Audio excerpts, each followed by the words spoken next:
another layer. It is literally freezing. Things have happened. It's been an accident. Breaking news this morning, a crash involving semi-truck has the I-80 down to one lane right now.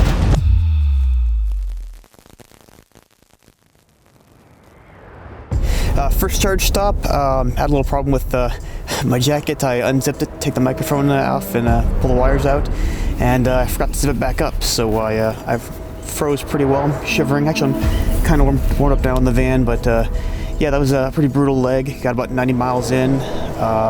Hopefully that's the worst that happens in the whole trip. It's 2:35 local time. About to ride my Energica Evo Rebel across the country along the original Cannonball Run route. I'm up against Rob Schwartz on the East Coast. He's heading over here at, he left at 3 o'clock his time. How are we looking, Kevin? Getting final preparations done now, and about 25 minutes or so we'll head out.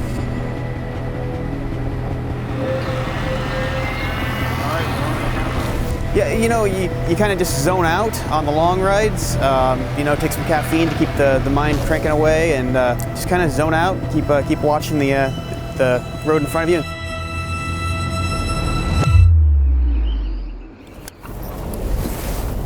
Here, there's only one charger. Normally, there's like a bank of chargers. Our fail-safe here is the fact that we can make it 30 miles to the next charger, which there's like 20 of them at that place, actually. Charge time is 30 or 40 minutes. When the battery gets hot, like we're about to go through the desert here in a second, and it's going to be in the 90s, and we're going to be draining the battery and charging as fast as we can over and over again. But as it gets warm, it's going to throttle itself so it doesn't damage the battery. That's going to cause us to have longer charge times. Keeps the pack healthy. This is my 4th time riding this bike across the country, and I've been to the desert many times and haven't lost any range that I've noticed. My main concern is to get warm. I'm freezing. A little over 200 miles in the event, and we're in a snowstorm of 3 to 5 inches of snow. Initiating charge. And did we get it in one shot? We got it! Yay! The snow really came down hard. It was well over an inch when we left the dealership, headed back to the bike. And at that point, we called it a day because it wasn't safe. The sanders and plow trucks were out, and now we're here at a hotel, calling it a night. Yeah. Pray to God that it warms up and the snow goes away. How do you feel about this, Chip? Is he being over dramatic? No, he's cold, man. There's nothing worse than being cold on a motorcycle. No, I knew I was in trouble when I was shivering before I even got on the bike. Oh. That's a bad sign. Yeah. Who's keeping you warm right now? That's Vance and Leathers right there.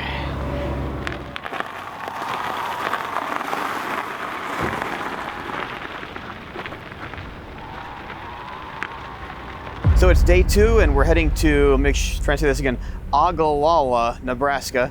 It's the longest leg in the whole trip. It's 129 miles, which means I'm gonna have to go really slow. I mean, I'm not gonna sugarcoat it, it's kind of brutal. You just have to try and, you know, stay awake, really. And yeah, not helping matter is 20-mile-an-hour winds out of the south. I mean, blowing us from the side a little bit at times, so just something else to keep me awake, I guess. We got about 90 miles to go. So we just got off the Cardo headset here, and he was saying that he's having some concerns about not making it all the way to this next destination. Hopefully he can make it, but chances are low. Got 6 miles to go. Roughly 8% left.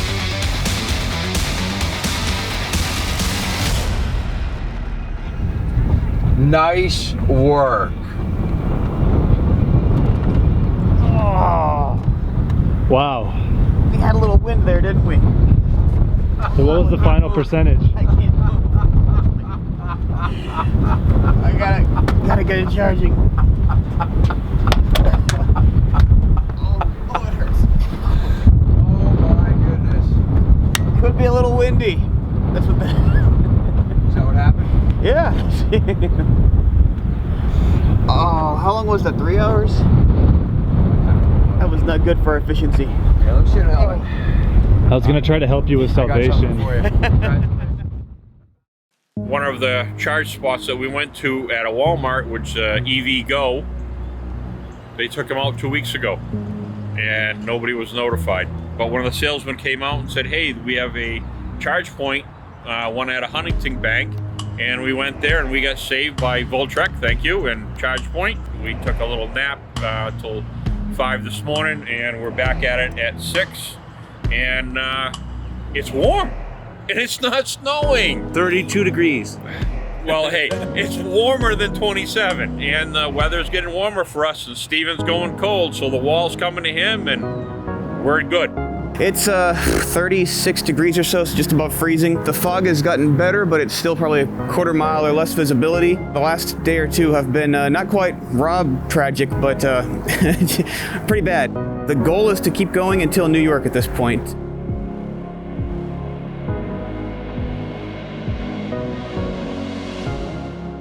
Well, listen, things have happened. Why don't you punch in the truck stop if you can? If you think you can make 109, then do it. It's been an accident. Oh, Rob's okay. The boys are okay. Rob's truck is totaled. You had to know, and I didn't want to tell you on the telephone. wow, okay. They're done. Wow, yeah. Everyone's okay, I mean. Yeah, everybody's okay. We're still west of them, so I'll meet you at the place, and we'll figure it out from there. Sounds good. All right? I'm heading off on my own. The safety / convenience vehicle is gonna go save Rob and his crew, and Nick's gonna go to the airport. I'm gonna run off on my own for half a day or so until they catch back up to me. What could go wrong? Yeah, what could go wrong? Nothing. Nothing will go wrong. Exactly. Well, good luck. Thank you.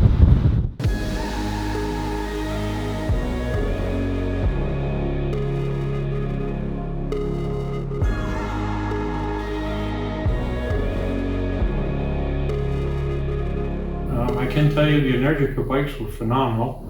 More power than you can shake a stick at. The range was really good, other than when you're in 20 degrees and 30 degrees, snowing and raining and hailing and blizzard wet conditions. Other than that, it's a little stressful.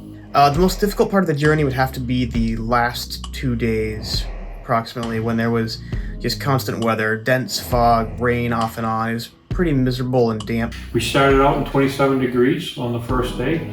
It didn't get up past 37 for 3 days. We had snow, hail, sleet, slush, 2 chargers, fast chargers that failed to work, but ChargePoint and Voltrek came to the rescue each time, and we got a level 2 charger, and it saved our butts. The most rewarding part of the journey had to be the scenery. You know, there's rolling hills for miles on end, and there's the canyons you get to go through. It's just, you know, amazingly beautiful. When I was freezing and shivering beyond control, knowing that I made my promise to go across country, that's what kept me going. It's all you people out there. Even my old high school teacher that said, Rob, I believed in you then, I still believe in you today. And that means more to me than anything. That's the big highlight for me, is just being out there and being able to see America with, you know, not in a little bubble with AC and everything. You actually feel it, the wind, you know, you slow down, you can actually hear everything because there's no engine, there's no heat and vibration, so you're really just kind of out there gliding through nature.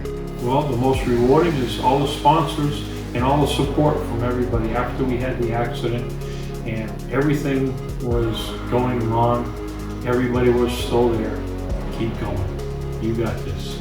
And needless to say, I ended up calling it the quits because my safety team said they'd had enough. And how many times you got to get beat before you realize that maybe we should just stop. But I can tell you, we'll try to do this again. And Stephen Day was a trooper, and he did it. He showed everybody that the record could be broken. And I'm looking forward to breaking it again.